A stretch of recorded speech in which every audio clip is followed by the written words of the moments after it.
আমার সাথে রোজ রোজ যে ঘটনা ঘটছে তাতে করে আমার মনে হচ্ছে আমি খুব শীঘ্রই হয়তো মানসিক রোগী হয়ে যাব।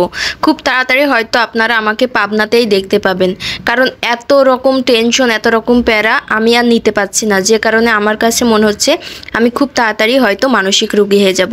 সো হ্যালো এভরিওয়ান, আসসালামু আলাইকুম। কেমন আছেন সবাই? আশা করি সবাই খুব ভালো আছেন। আলহামদুলিল্লাহ, আমরাও আপনাদের দোয়া এবং আল্লাহর রহমতে খুবই ভালো আছি। তো এই ভিডিওটা ছিল গতকাল সন্ধ্যাবেলার ভিডিও, যেবার বাবা এখানে মাছ নিয়ে আসছে। আর এই মাছগুলো ছিল তুরাগ নদীর মাছ, যেবার বাবা জেলেদেরকে সবসময় বলে রাখে যখনই মাছ ধরে ওরা হচ্ছে ফোন দেয়, যেবার বাবা যেয়ে নিয়ে আসে। তো গতদিনের মাছ কিন্তু কেটে নিয়ে আসছিল না, ওই যে শিং মাছ নিয়ে আসছিল আর পুঁটি মাছ, সেগুলো কিন্তু বাসায় বসে আমাকেই কাটতে হয়েছিল। আর আজকে বুদ্ধি করে হচ্ছে ও বাজার থেকে কাটিয়ে নিয়ে আসছে, তো এদিক থেকে একটু সুবিধা হয়েছে। আর আমার ফোনে চার্জ ছিল না, যে কারণে আপনাদের সাথে সম্পূর্ণ ভিডিওটাও শেয়ার করতে পারলাম না। তো এটা ছিল রাত্রের রান্না বান্না। তো রাতের রান্না তো এমনিও আপনাদের সাথে বেশি একটা শেয়ার করা হয় না।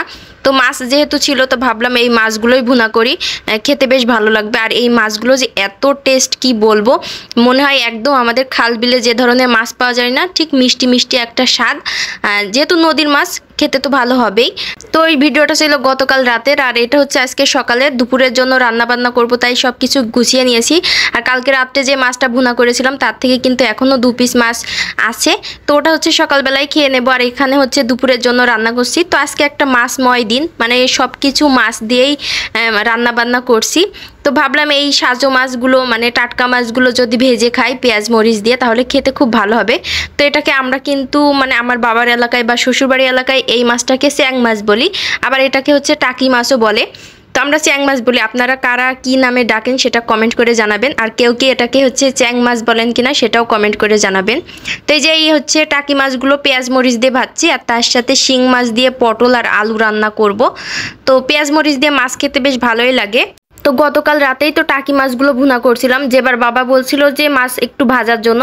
তো আমার রাতের বেলা রান্না হয়ে গিয়েছিল, যে কারণে তখন আর ভাজিনি। তো ভাবলাম আজকে দুপুরবেলা ভাজি করে দিই। তো এখন এই মাছগুলো ভেজে নিচ্ছি, আর বাকি মাছগুলো দিয়ে তরকারিটা রান্না করব। আর এই মাছগুলোর দাম এত বেশি কম রাখে, বিশ্বাস করবেন না, সবগুলো কিন্তু একদম জেতা মাছ। আর এইগুলা হচ্ছে কালকের সন্ধ্যাবেলা যে মাছগুলো নিয়ে আসছে, মাত্র 200 টাকায় এতগুলো মাছ। আর এত ফ্রেশ ছিল, মনে হচ্ছিল যেন একদম মানে খাল বিল থেকে তুলে নিয়ে আসা।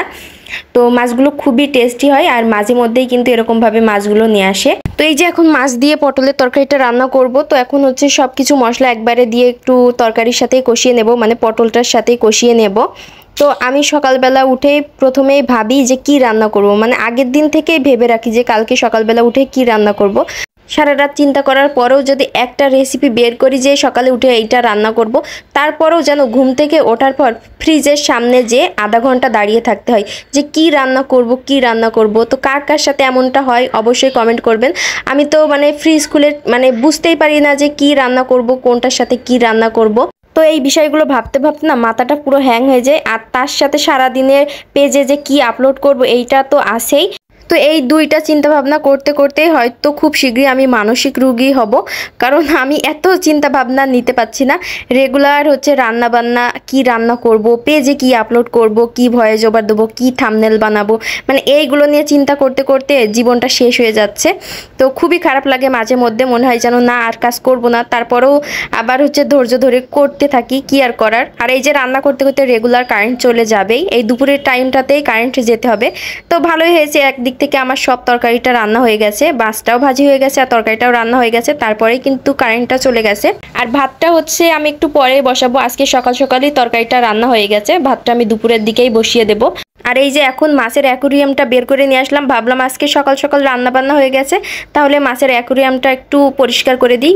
কিছুদিন হলো অ্যাকুরিয়ামটা পরিষ্কার করাও হচ্ছে না, আর আজকে একটু সময় পেলাম তাই অ্যাকুরিয়ামটা আজকেই পরিষ্কার করে রাখলাম। যেহেতু ঘুমিয়ে আছে, ও আমাকে তো কাজে ডিস্টার্ব করবে না। তো এই যে মাছের অ্যাকুরিয়ামটা পরিষ্কার করা হয়ে গেছে, এখন পানি রেখে আবার মাছগুলো এর ভিতরে ছেড়ে দেব।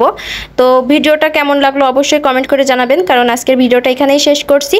আর আপনারা আমাকে মানসিক রোগী বানিয়েন না প্লিজ, আমার ভিডিওতে একটু লাইক কমেন্ট করেন, তার সাথে আমার পেজটা ফলো দিয়ে রাখবেন।